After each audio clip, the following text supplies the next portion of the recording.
Estuvimos viendo los estados de agregación.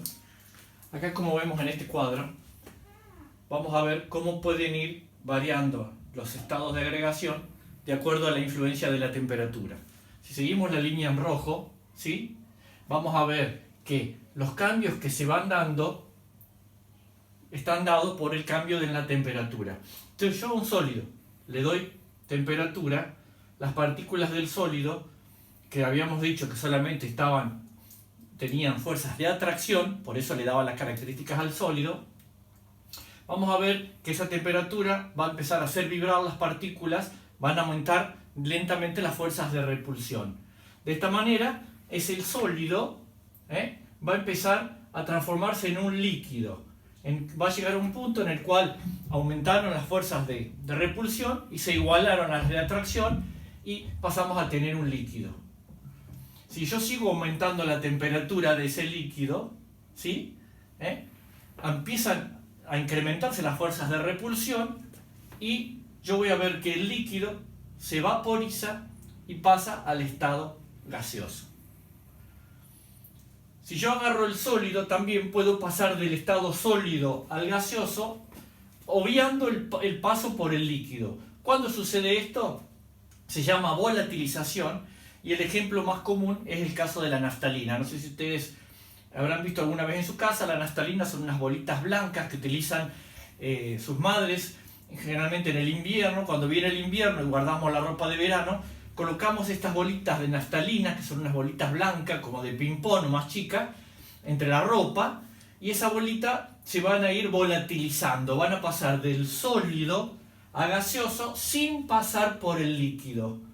¿Qué quiere decir? Se van a evaporar, se van a transformar en un gas, y es un veneno que hace que mata las polillas, y de esta manera evita que durante el invierno nosotros tenemos guardada la ropa, los insectos como las polillas nos coman la ropa.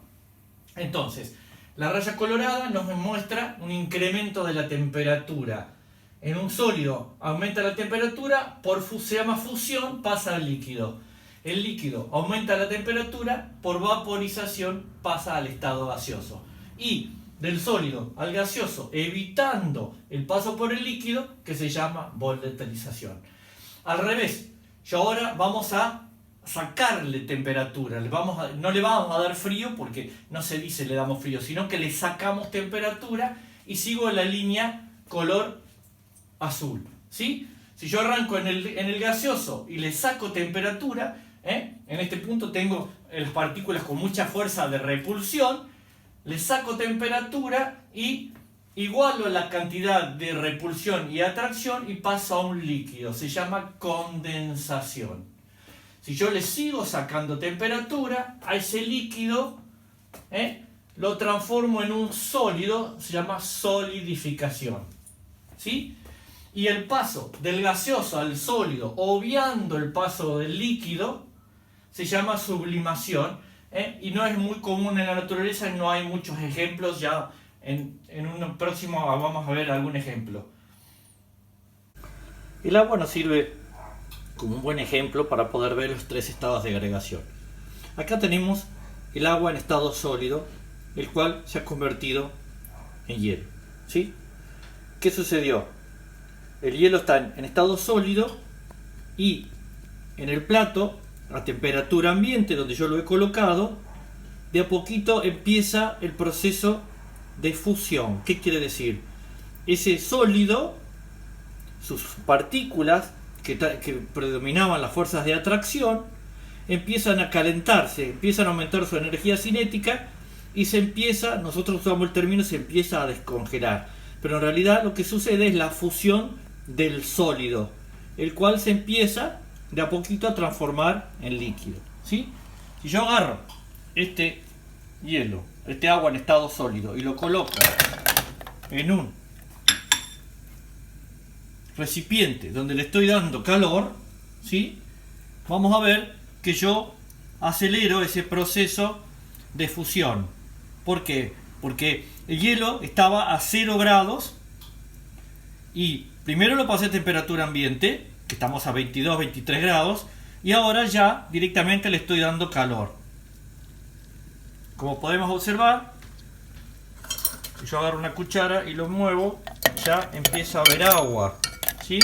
Porque se acelera el proceso de fusión del líquido. Entonces el sólido pasa, perdón, de la fusión del sólido pasa de sólido a líquido. Después de unos minutos, como podemos ver en el recipiente donde yo estoy calentando el sólido, los hielos, el sólido del agua, directamente se transformó todo a su estado líquido, ¿sí? Yo sí, ese estado líquido, acá lo tengo en una pava, lo empiezo a calentar, llega un momento en el cual la energía cinética del líquido, donde las fuerzas de repulsión igualaban a las de atracción, hace de que esa energía cinética, las partículas aumenten sus fuerzas de repulsión. Entonces se empieza a transformar al estado gaseoso, ¿eh? Como podemos ver, la pava ya está hirviendo y produce vapor. Pasó de líquido a gaseoso. Si yo agarro una superficie fría, ¿sí?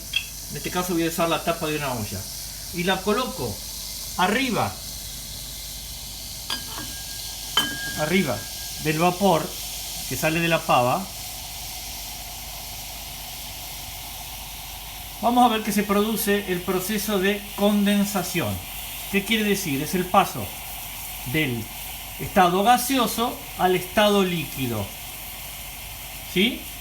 Yo voy a ver ahora que el choque de ese gas, que es el agua en estado de vapor, contra la superficie fría de la tapa de la olla va a hacer que ese se condense. ¿Por qué? Porque el frío de la olla le está quitando temperatura.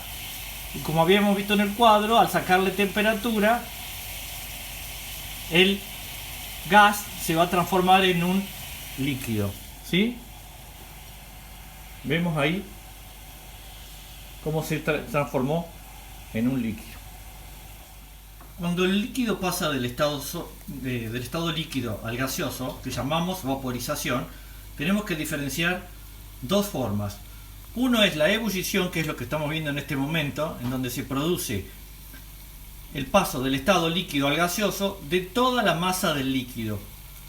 Y se llama ebullición. Como podemos ver, este líquido se encuentra en ebullición, lo cual difiere del proceso de evaporación. ¿Qué sería la evaporación? Es el proceso que se da del paso líquido al gaseoso, pero solamente en la superficie. Y es lo que se daría, por ejemplo, en una pileta, si yo la dejo al aire libre y se empieza a evaporar el agua de la superficie. El agua no llega a los 100 grados, no está en ebullición, pero sí las moléculas que se encuentran en la superficie se evaporan. Es por este proceso también que si yo lavo la ropa y la tiendo afuera, la ropa se seca porque la humedad se evapora, pero en ningún momento la ropa llega a tener 100 grados centígrados, que es la temperatura a la cual ebulle el agua.